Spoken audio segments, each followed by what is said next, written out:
혹시 이 얼굴 익숙하지 않으신가요? 짙은 일자 눈썹, 그리고 정면을 강렬하게 응시하는 시선. 20세기 예술에서 가장 상징적인 이미지 중 하나죠.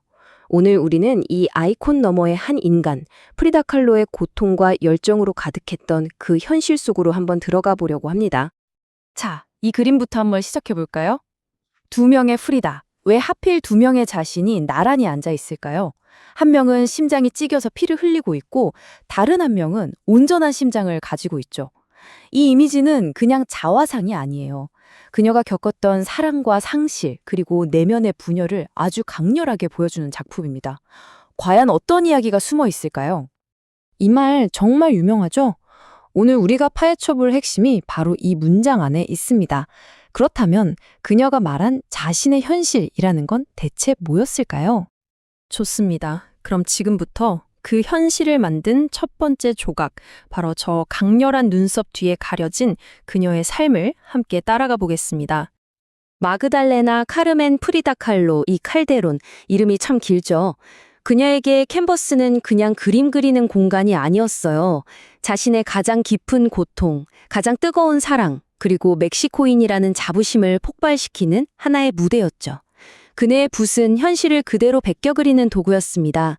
이제 그녀의 삶, 그리고 예술 세계 전체를 뒤흔든 정말 결정적인 한 사건으로 들어가 보겠습니다.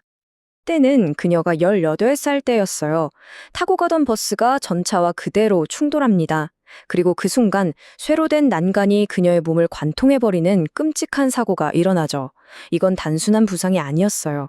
그녀의 남은 평생을 따라다닐 지독한 고통의 시작이었습니다. 자, 여기 숫자 35가 있습니다. 이게 뭘 의미하는 숫자일까요?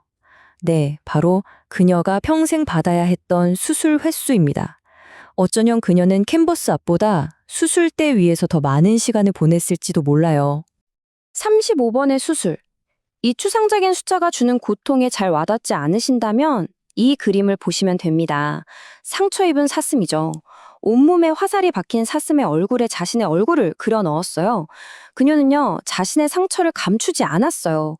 오히려 가장 강력한 자기 표현의 도구로 삼았던 겁니다. 몸은 침대에 꽁꽁 묶여 있었지만 그녀의 영혼까지 가둘 수는 없었죠.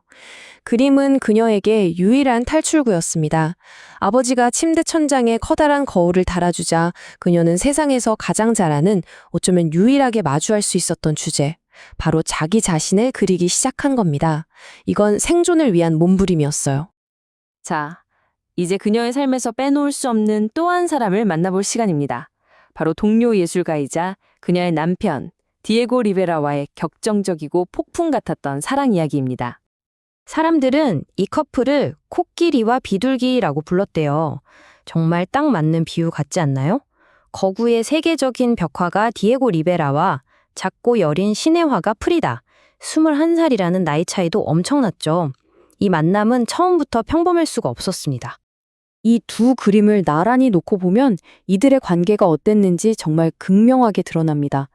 왼쪽 그림에서는 자기 이마에 디에고의 얼굴을 새겨 넣을 만큼 그를 숭배했지만, 오른쪽에서는 그의 배신에 대한 분노로 자신의 상징과도 같았던 긴 머리를 싹둑 잘라버렸어요. 사랑과 증오, 숭배와 경멸이 공존했던 관계였죠. 이처럼 디에고와의 관계는 그녀의 예술의 가장 중요한 영감의 원천이었어요. 고통스러웠지만 동시에 창작의 불꽃을 태웠던 거죠. 이 그림 좀 보세요. 디에고를 아기처럼 안고 있잖아요. 연인이면서, 아버지 같으면서, 또 내가 돌봐야 할 아이 같은 이 복잡 미묘한 감정들이 그대로 캔버스에 담긴 겁니다. 하지만 프리다 칼로의 현실이 개인적인 고통과 사랑에만 머물렀던 건 아닙니다.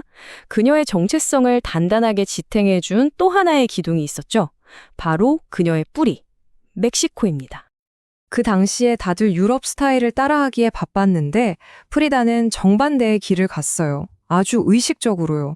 멕시코의 토착 문화, 멕시카니다들을 온몸으로 쪄하는 거죠.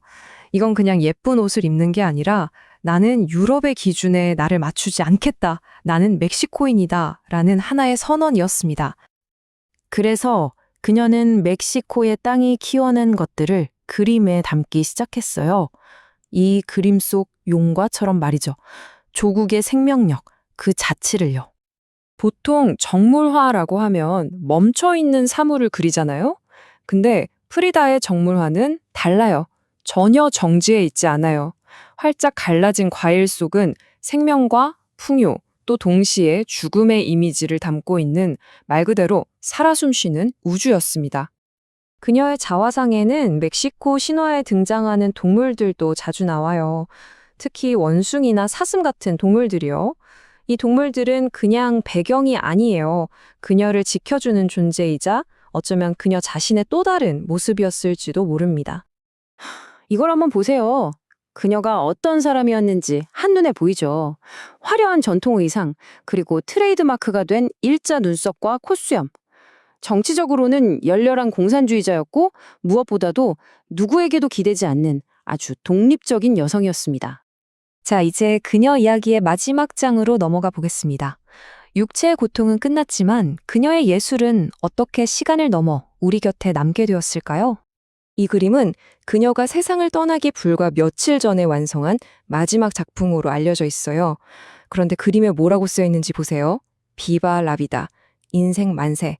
그 극심한 고통 속에서 그녀가 세상에 남기고 싶었던 마지막 외침은 결국 삶에 대한 뜨거운 찬사였던 겁니다. 사실 그녀가 살아있을 때는 지금처럼 유명하진 않았어요. 그러다 1970년대에 들어서 페미니즘 운동과 함께 다시 주목받기 시작했고요. 그리고 2000년대에 이르러서는 우리가 아는 지금의 세계적인 문화 아이콘이 된 거죠. 이제 프리다 칼로는 단순히 멕시코의 화가를 넘어서 고통에 굴하지 않는 강인함, 그리고 자기 자신을 솔직하게 드러내는 용기의 상징이 되었습니다. 이 우표와 지폐에 새겨진 얼굴이 바로 그 증거 아닐까요? 프리다 칼로는 자신의 모든 현실을, 심지어 가장 아픈 부분까지도 예술로 만들었습니다. 그녀의 삶을 돌아보면서 이런 질문을 던져보게 되네요. 여러분의 현실 속에는 세상에 꼭 보여주고 싶은 어떤 이야기가 담겨 있나요?